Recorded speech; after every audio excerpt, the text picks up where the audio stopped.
ইমানদারদের সাহায্য করা ওয়াজিব কার? আল্লাহ নিজের পাল দায়িত্ব নেছে, ইমানদারদের সাহায্য আল্লাহ করেছে। জোরে বলুন, ইমানদারদের সাহায্য আল্লাহ করেছে না করে নাই? 2010 সাল থেকে শুরু করে যেই মানুষগুলি বাড়িতে ঘুমাতে পারে নাই, 2010 সাল থেকে শুরু করে যেই মানুষগুলি পঙ্গু হয়ে গেল, 2010 সাল থেকে শুরু করে যেই মানুষদের জীবনখানা জেলখানা জেলখানা পরিণত হয়ে গেল, অথচ সেই মানুষগুলোর মুখে হাসি ফুটিয়ে দিলেন কে? আরো জোরে বলুন কে? এই জন্য আমরা বলতে চাই, ইমানদার কাউকে ভয় জোরে বল। আমার দেখা কথা সেটা এভাবে বলতে চাই, যখন দাউদ হায়দার রসুলের বিরুদ্ধে কবিতা রেখেছিল, তৎকালীন প্রধানমন্ত্রী বাংলাদেশের স্থপতি বঙ্গবন্ধু শেখ মুজিবুর রহমানের সময়ে এই জাতি তার বিরুদ্ধে রাস্তায় নেমেছিল। জোরে বলুন, নামেছে না নামে নাই? আরো জোরে বলুন। নামাজ ঠিক মতো না পড়লেও রসুলের বিরোধিতা তারা সহ্য করতে পারে না। জোরে বলুন ঠিক কিনা? এবার আমরা দেখলাম কে নামাজি কে বেনামাজি, এটা দেখার সময় নাই। স্বৈরাচারকে সরাতে হবে, ইসলাম জানতে হবে।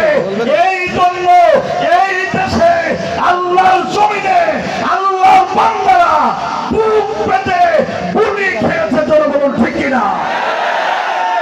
এই ফাঁক দিলেন কেউ না আছে, ওদিকে ঘুরে আসতে বলবেন। আমার বন্ধুরা, সেটা তারা বাস চলে যাবেন। আল্লাহ রাব্বুল আলামিন বলে দিলেন, ও ঈমানদারেরা শোনো, আমার কথা থেকে আমরা দেখেছি পুলিশ আমাদের পক্ষে ছিল। এটা রেকর্ড করে মেরে দিই, বাস খালি না, বাস র‍্যাব, মনে থাকতো না। সীতা, কুবরা, না দিলে তো ভিডিও আপলোড করতে লাঠিয়াল বাহিনী আমাদের পক্ষে কেউ নাই। পক্ষে ছিলেন কে? আরো জোরে বলুন কে? পক্ষে আল্লাহ ছিলেন। আর পক্ষে আল্লাহ থাকার কারণে ওই বিশাল শক্তি, হাজার হাজার নয় লক্ষ লক্ষ পুলিশ, লক্ষ লক্ষ মিলিটারি, তাদের কাছে অস্ত্র আছে, গুলি আছে, তারপরেও আল্লাহর রহমতে তারা চুপ হয়ে গেছে। জোরে বলুন ঠিক কিনা? এ দয়াটা বদরের মাঠে নিরস্ত্র বাহিনীকে আল্লাহ রাব্বুল আলামিন যেইভাবে বদরের মাঠে নিরস্ত্র বাহিনীকে যেইভাবে আল্লাহ রাব্বুল আলামিন বিজয় দান করেছিলেন, তার থেকে বেশি অসহায় মানুষকে আল্লাহ বাংলার জমিনে বিজয় দিয়েছে। কি বিজয় পাননি আপনারা? আরো জোরে বলুন। পাইছেন। খালি বিজয় পান নাই, তৎকালীন তো দেখেছিলাম রসুলের সময়ে বিজয় বদরের মাঠে হওয়ার পরেও উতবা সাইবা আমর ইবনে উতবা যারা ছিল তারা দেশে ছিল, কিন্তু আমার দেশে অনেক ইমামও পড়াইছে, মসজিদে ইমাম নাই। কি কথা বল না কেন? খেলাকার আল্লাহ। আরো জোরে বলুন, সে আল্লাহ আছে না নাই?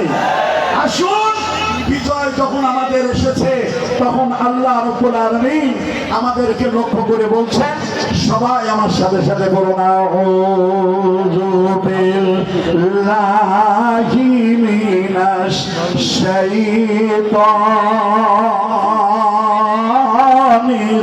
রাজিম।